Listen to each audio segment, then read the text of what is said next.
दिन की बात कैला बड़ा ज्ञान का बात बाबा बताओ तला। आज तनी कोनो सामाजिक बात बताई बाबा।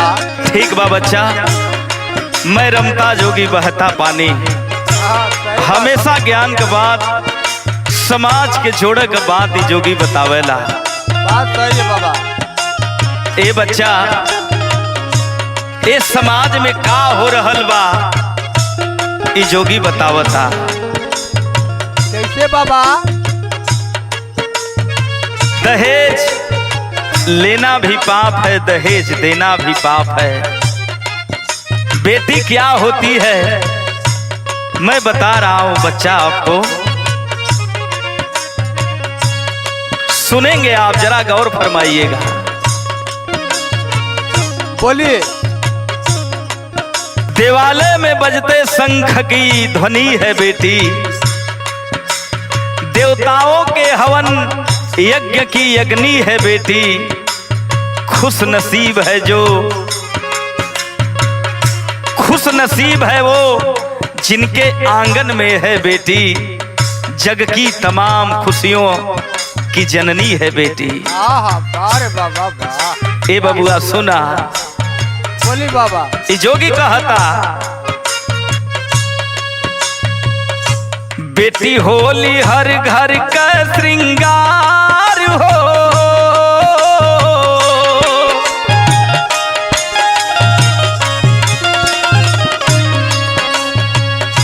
बेटी होली हर घर का श्रृंगार हो।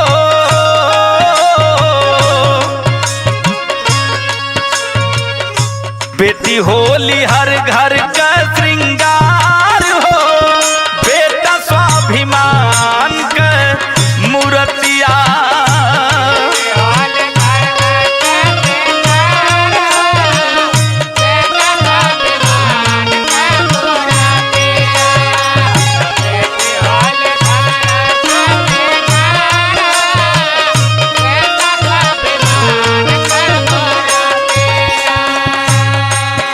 ए बच्चा, हाँ बाबा।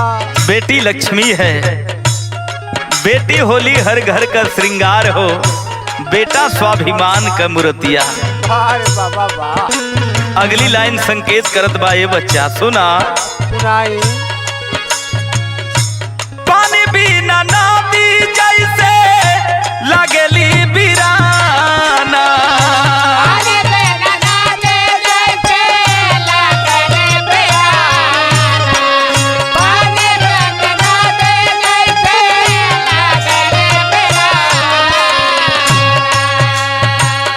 बेटी बिना घर द्वार लागला बेगाना।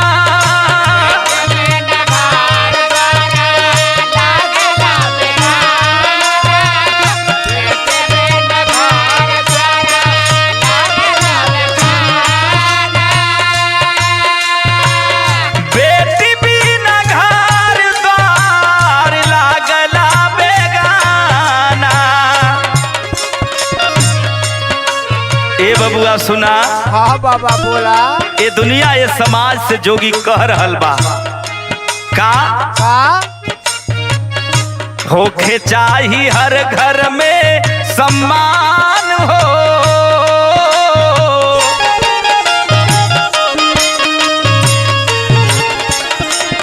होखे चाही हर घर में सम्मान हो। बेटा स्वाभिमान का मूर्तिया।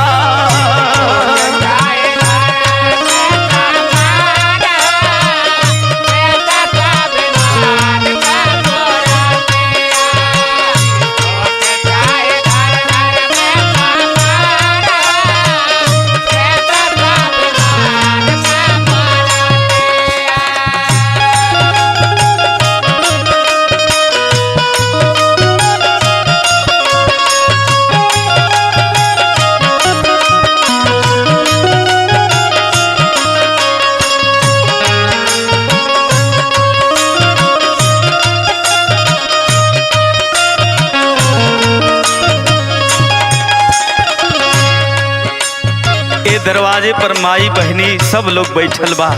हाँ बाबा। सब लोग ये जोगी के बात सुनी। अनमोल बात का बेटी के बेटी समझी गर्भ में न मारी।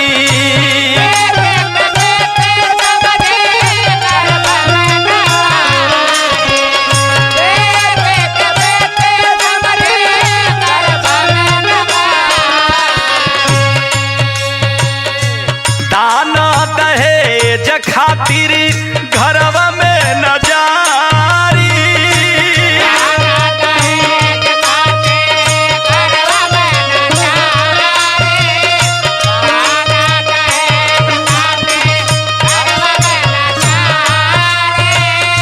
अरे दान दहेजवा खातिर घरवा में न जारी।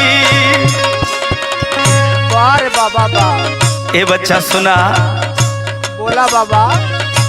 बेटी होली लक्ष्मी का अवतार हो।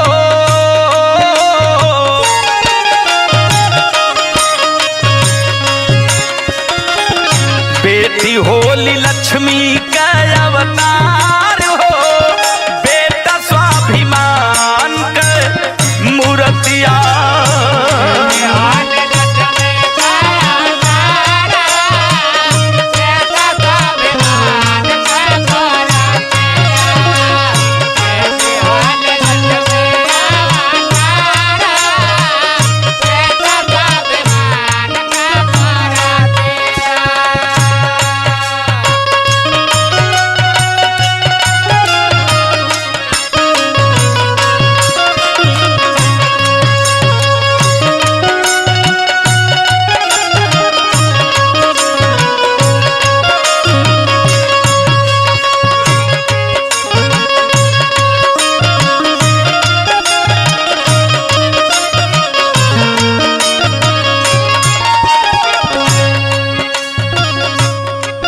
ए बच्चा, हाँ बाबा। ये आखिरी बात जोगी बता रहल बा। अपने दिल में अपने चित्त में उतरिया। जीवन में ई काम आई। दुनिया में सबसे बड़ा दान का होला, ई जोगी बतावता का। बेटी के पराया धन समझी ना भाई।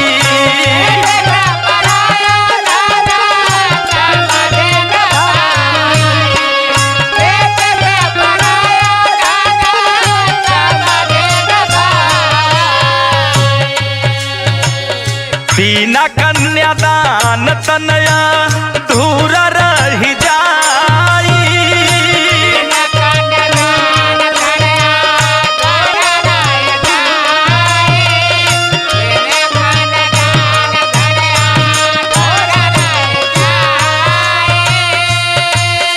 अरे बिना कन्यादान तनया धूरा रही जाई। सुनाए बबुआ, हम बोली बाबा। प्रमोद कैला विचार हो।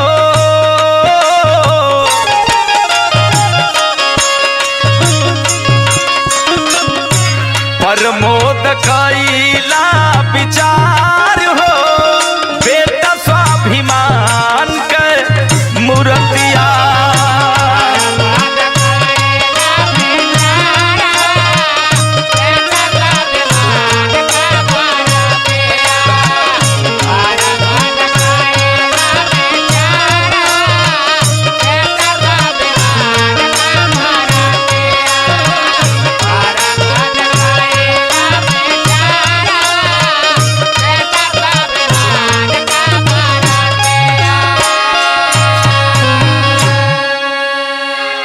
जय गुरु गोरखनाथ, जय हो जय हो जय हो।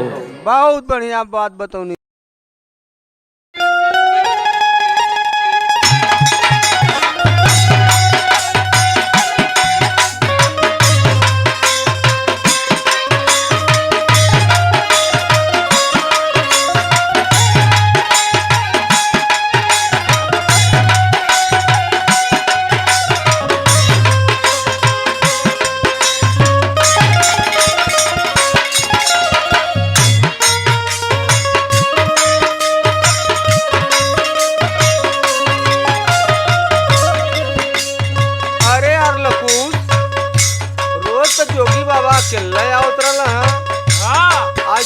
लगत हुआ? अलख निरंजन। सुनिए बेटा, आपको मैं एक नया भजन सुनाने जा रही हूँ। करम क लिखल का, करम क लिखल का,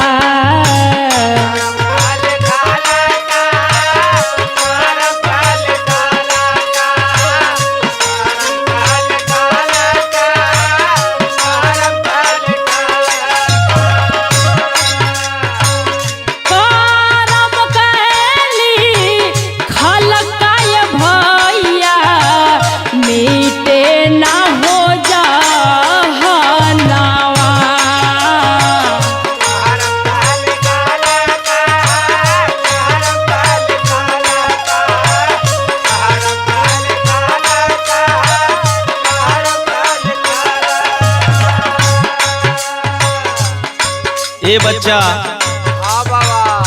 दो जोगियन के स्थान मिलल दरवाजे पर, धन्य है धरती। महाराज तनी अपने मुखार से सुना दे। सुना बबुआ। सोना जैसन तनवा, सोना जैसन तनवा,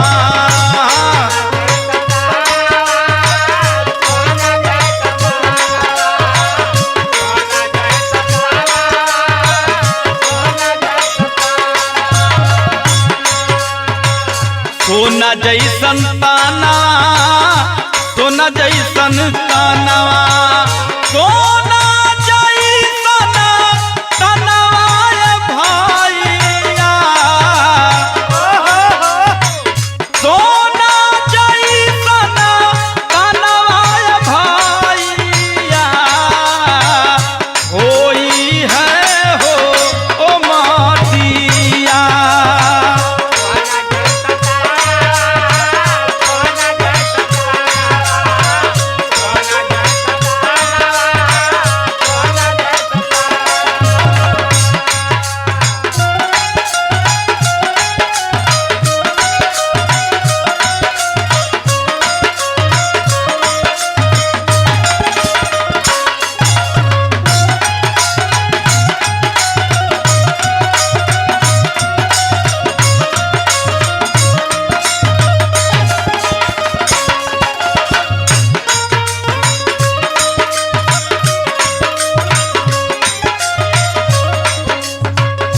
सुना बेटा, हम सदगुरु के बारे में बात बतावे जात बानी। सदगुरु का नामावा, सदगुरु का नामावा,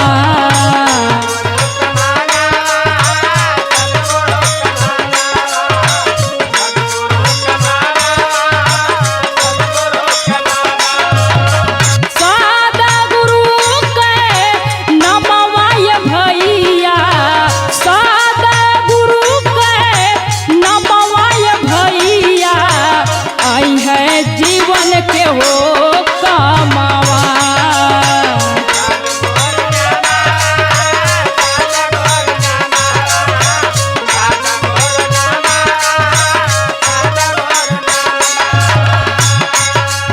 ए बच्चा, ये अमित लाइन है, सुनत बात। उड़ी है सुगनवा, उड़ी है सुगनवा,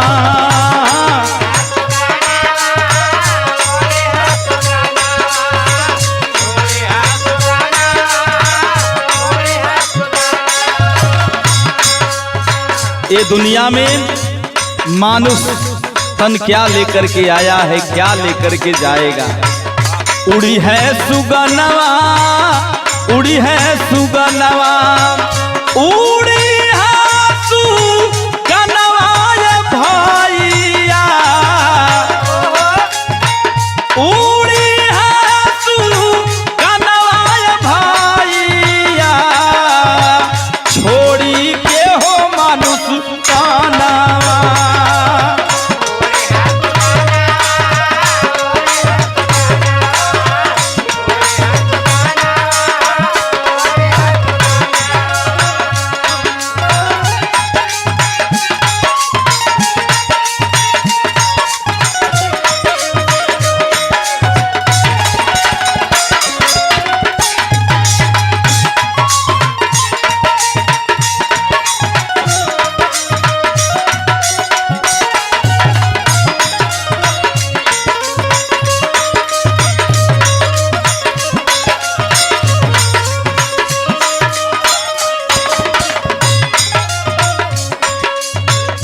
ए बच्चा, ये भजन का आखिरी लाइन बा, एके चित्त में एके दिल में उतारी हा। कैसे? परमुनंद लाल जपा, परमुनंद लाल जपा,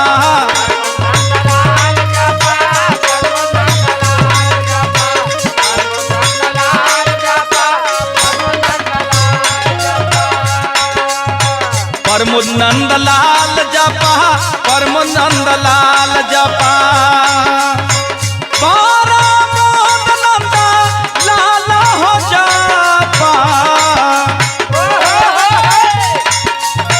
परमुनंद लाल हो जपा, हरि जी के हो ओ नामवा।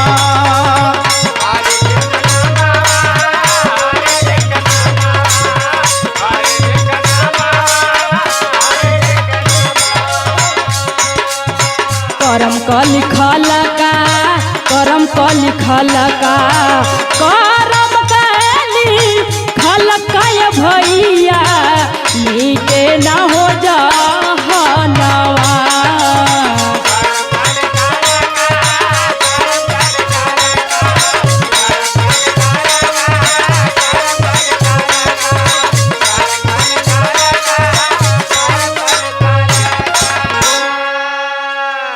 जय गुरु गोरखनाथ।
जय गुरु गोरखनाथ, अलाख निरंजन। ए सीता, का हो? जगत जोगी बाबा रो का हो? अरे जाए देता, कितना जोगी तो ऐसा ही घूमत रहला। ए बहनी, का हो बाबा? ई जोगी दरवाजे पर आइल बा, कुछ ज्ञान का बात हमरा से ले ला लो। तो सुनाई बाबा कुछू। सुना। सुनवा। आवा माई बहनी आज भजन सुनाई हो,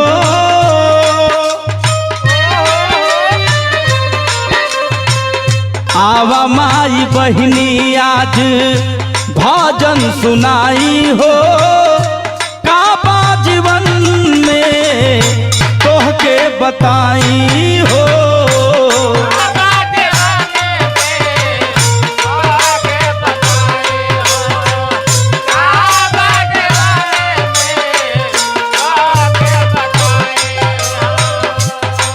ए बच्चा, हाँ बाबा, ई ज्ञान का बात ई जोगी बाबा बताइहन। हाँ बाबा बतावा। सुना। बोला। ई माया का नगरी हो, ए माया की नगरी में केहू आपन नहीं थे। सत्कर्म कैला का जरूरत बा, अच्छा कर्म करबा तो अच्छा फल मिली। तो बताई बाबा। सुना।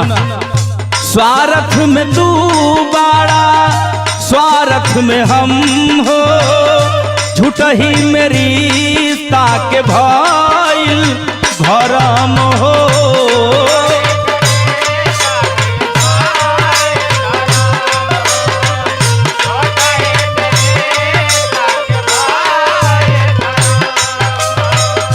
स्वार्थ में तू बाड़ा, स्वार्थ में हम हो, झूठ ही मेरी ताके भइल भरम हो। ए बच्चा। बोला बाबा। सुना। बताई बाबा। आवाज दर्शन, आवाज दर्शन प्रभु के कराई हो।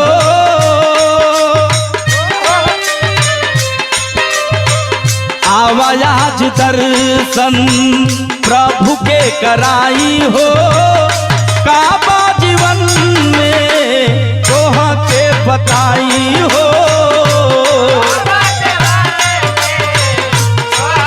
सही कहतनी बाबा, सही बताओ तनी।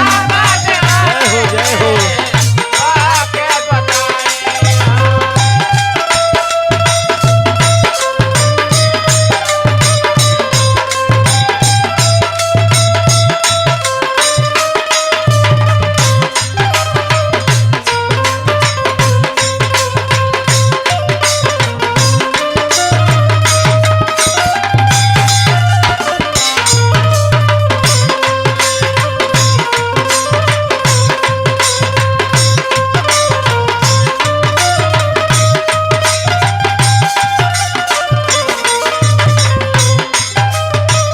सुना बच्चा, हाँ बाबा।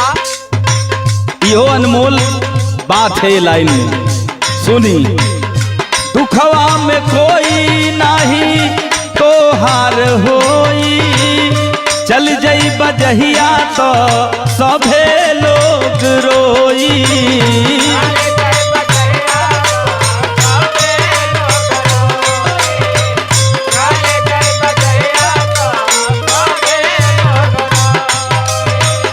दुखवा में कोई नहीं तो हार होई। चल जई बजहिया तो सभे लोग रोई। ए बच्चा सुना, सगरो कमाई धन दौलत महल अटारी यही जा रह जाई। काहे घमंड करेला अपना पर। सुना, धइल धन होई जाई पराई हो।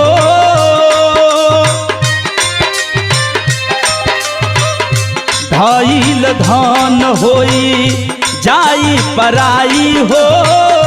काबा जीवन में तोह के बताई हो।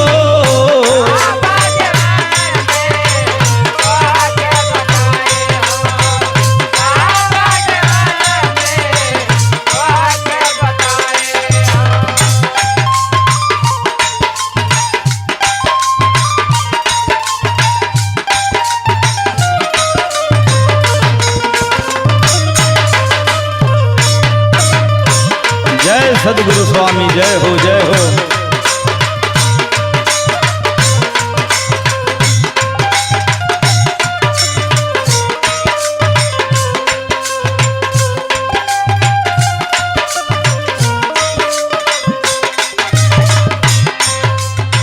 सुनिए बबुआ, बोलिए बाबा। अब एकरा बाद हम दूसरे द्वारे प्रस्थान करब। आखिरी वचन हमार सुनिए आप लोग। कैसे? विवेक परमो दयाद इहे समझाई। सदगुरु साहब के गुरु ला बनाई।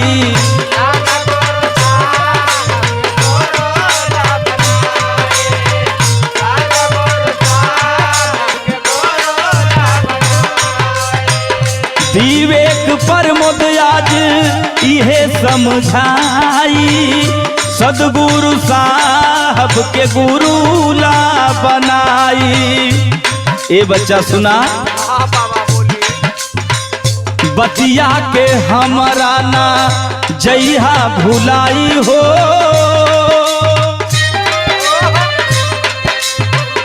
बतिया के हमारा ना जइहा भुलाई हो।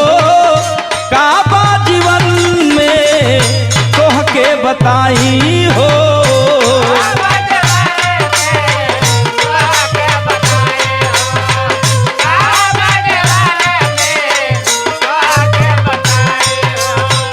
आवा माई बहिनी आज भजन